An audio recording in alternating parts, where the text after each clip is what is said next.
Hello everyone, welcome to English word. आज हम first flight book का chapter from the diary of Anne Frank के बारे में पढ़ेंगे। सबसे पहले हम ऑथर के बारे में जानते हैं। ये जो लेसन है इसे एन फ्रैंक ने लिखा है। एन फ्रैंक एक जर्मन डायरिस्ट थी और वो अपनी हर डायरी की शुरुआत में डियर किट्टी लिखती थी। इट मीन्स डैट वो अपनी डायरी को डियर किट्टी से संबोधित करती थी। Here are the main character of the story and the first character is Anne Frank.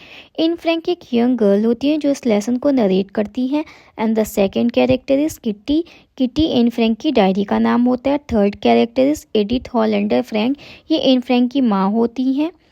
And next character is Otto Frank, ये एन फ्रैंक के फादर होते हैं। मार्गोट एन फ्रैंक की एल्डर सिस्टर होती है। मिसेस क्यूप्रेस एन फ्रैंक की school की headmistress होती हैं।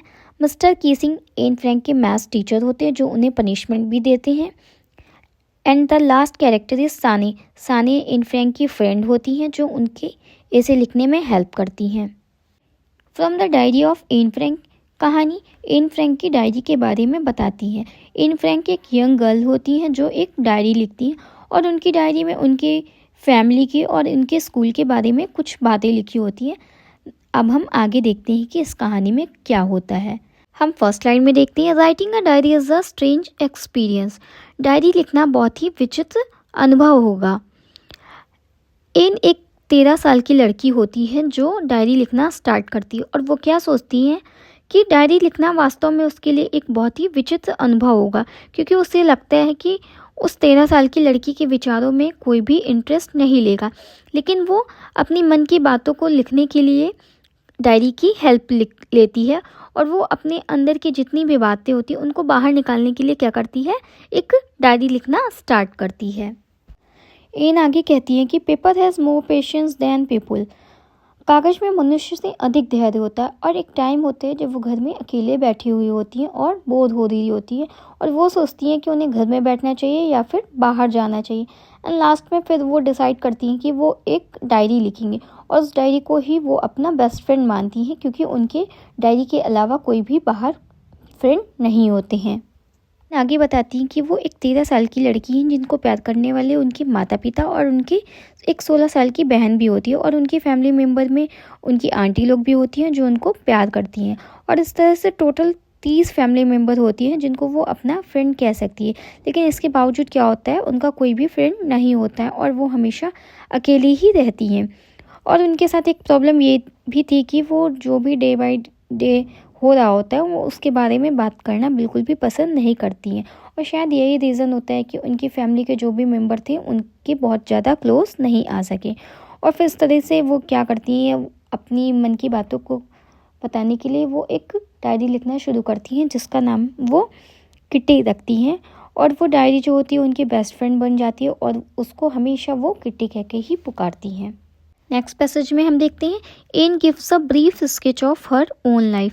एन जो होती है अपनी लाइफ के बारे में बहुत ही संक्षिप्त वर्णन देती हैं। वो बताती हैं कि जब उनके पिता ने उनके माँ से विवाह किया था तब उनके पिता की एज 36 साल थी और उनकी माँ की एज 25 साल थी। और आगे वो बताती हैं कि उनकी जो बहन मार्गोट होती है वो 1926 में जर्मनी में पैदा हुई होती हैं और एन जो होती हैं वो 12 जून 1929 को पैदा होती हैं। और इनके जो पेरेंट्स होते हैं वो 1933 में हॉलैंड में जाकर बस जाते हैं। उस टाइम क्या होता है, एन और उनकी बहन मार्गोट जो होती हैं वो ऑर्चन में अपनी दादी माँ के पास रहती हैं। एंड लास्ट में क्या होता है, फिर वो जो दोनों बच्चे होते हैं यानी कि एन और मार्गोट जो होते हैं वो लास्ट में अपने माता पिता के साथ ही रहने लगते हैं। एंड एन आगे बताती है कि जब वो 6 साल की होती हैं तब उनका एडमिशन एक मॉन्टेसरी स्कूल में होता है।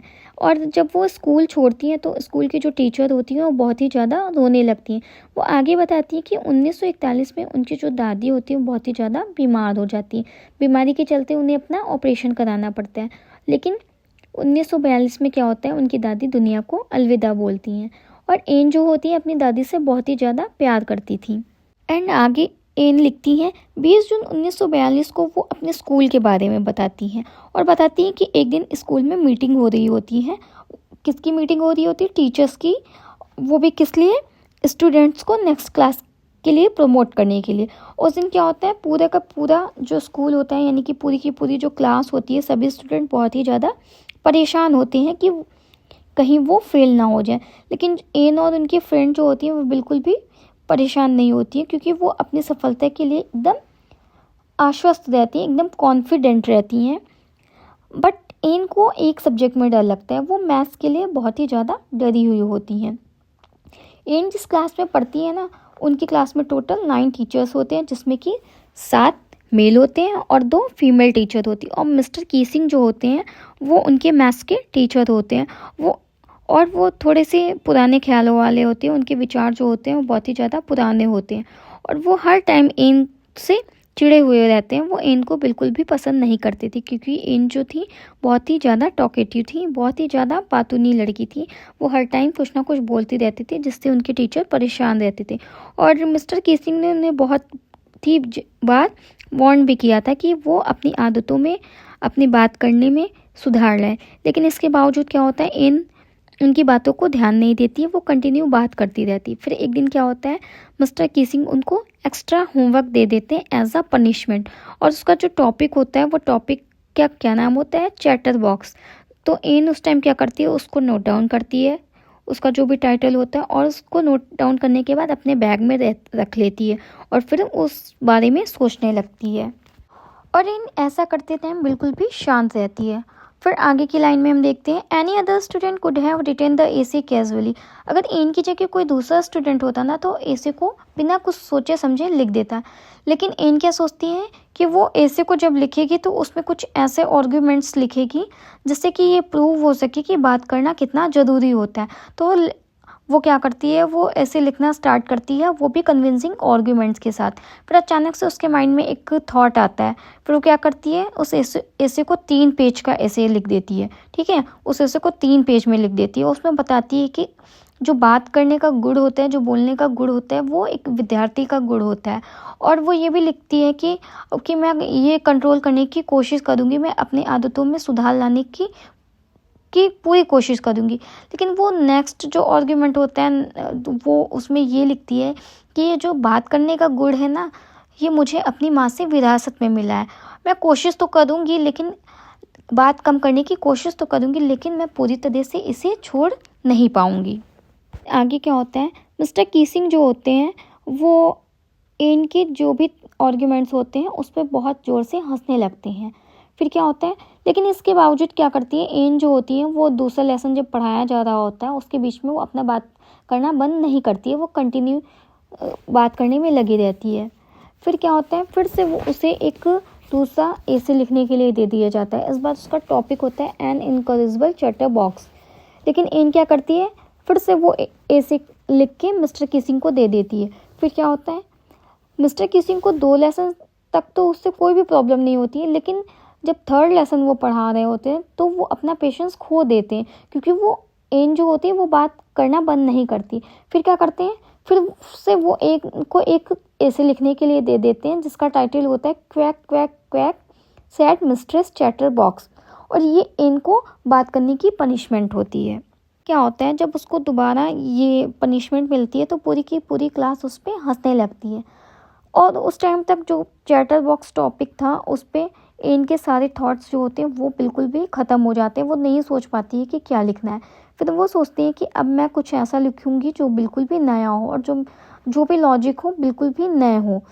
तो इस बात से वो थोड़ी सी परेशान होती है। लेकिन उसकी क्लास में एक फ्रेंड होती है जिसका नाम सानिया होता है। सानिया जो होती है वो पोइट्री में बहुत ही अच्छी होती है। वो बोलती है कि तुम्हें बिल्कुल भी परेशान होने की ज़रूरत नहीं है, मैं तुम्हारी हेल्प करूँगी, इस टॉपिक को लिखने में मैं तुम्हारी हेल्प करूँगी। और ये जो था उसका आइडिया बिल्कुल भी यूनिक था। सानिया जानती थी कि मिस्टर कीसिंग जो है उसके साथ मजाक कर रहे हैं, जो उसको बार बार रिडिकुलस टॉपिक पे लिखने के लिए दे रहे हैं। तो इस तरह से वो क्या करती है, वो एक पोएम कंपोज करती है जो कि मिस्टर कीसिंग के लिए होती है। इस तरह से इनकी जो फ्रेंड होती है एक बहुत ही ब्यूटीफुल पोएम लिखने में उनकी हेल्प करती हैं। और ये जो पोएम होती है मदर डक पे होती है और फादर स्वान पे होती है। उनके 3 बेबीज़ भी होते हैं। लेकिन फादर जो होते हैं क्या करते हैं, बेबीज़ की चोंच काट देते हैं जिससे कि उनकी डेथ हो जाती है। और वो ऐसा इसलिए करते हैं क्योंकि वो जो बेबी होते हैं ना बहुत ही ज़्यादा बात करते हैं, बहुत ही ज़्यादा टॉकेटिव होती है। लेकिन ये जो पोएम होती है वो लोग एज अ जोक लिखती है, बट मिस्टर कीसिंग जो होते हैं इस बात को बहुत ही ज़्यादा सीरियसली लेते हैं और फिर ये पोएम उनको बहुत अच्छी लगती है और वो इस पोएम को पूरी क्लास में पढ़ के सुनाते हैं। फिर उसके बाद में वो इस पोएम के बारे में कमेंट भी करते हैं एंड लास्ट में क्या करते हैं, वो एन को बात करने की परमिशन दे देते हैं। उसके बाद से वो कभी उसको एक्स्ट्रा होमवर्क भी नहीं देते हैं और फिर इस तरीके से मिस्टर कीसिंग जो होते हैं एन फ्रैंक से बहुत ही ज़्यादा प्रभावित हो जाते हैं, उससे बहुत ही ज़्यादा खुश हो जाते हैं। लेकिन इसके विपरीत क्या होता है, मिस्टर कीसिंग हमेशा मजाक करते रहते हैं। And end of the story हमें ये पता चलता है कि हमारे जो भी विचार हैं, हमारे जो भी थॉट्स हैं, उन्हें कोई भी कंट्रोल नहीं कर सकता है। चाहे हमारी बॉडी को बंद कर दिया जाए, चाहे हमें जेल की सलाखों के पीछे बंद कर दिया जाए, लेकिन उसके बावजूद आप हमारे विचारों को, हमारे बढ़ते हुए थॉट्स को बिल्कुल भी रोक नहीं सकते। And last, all people have the right to live in freedom. हम सभी को स्वतंत्रता के साथ जीने का अधिकार है। Thanks for watching. अगर आपको मेरी वीडियो अच्छी लगी हो तो प्लीज़ मेरे चैनल को लाइक करें, सब्सक्राइब करें एंड डू कमेंट। अगर आपको इस लेसन की समरी और इम्पोर्टेंट की पॉइंट्स चाहिए तो आप मेरे टेलीग्राम चैनल को ज्वाइन कर सकते हैं, जिसकी लिंक आपको डिस्क्रिप्शन में दी हुई है।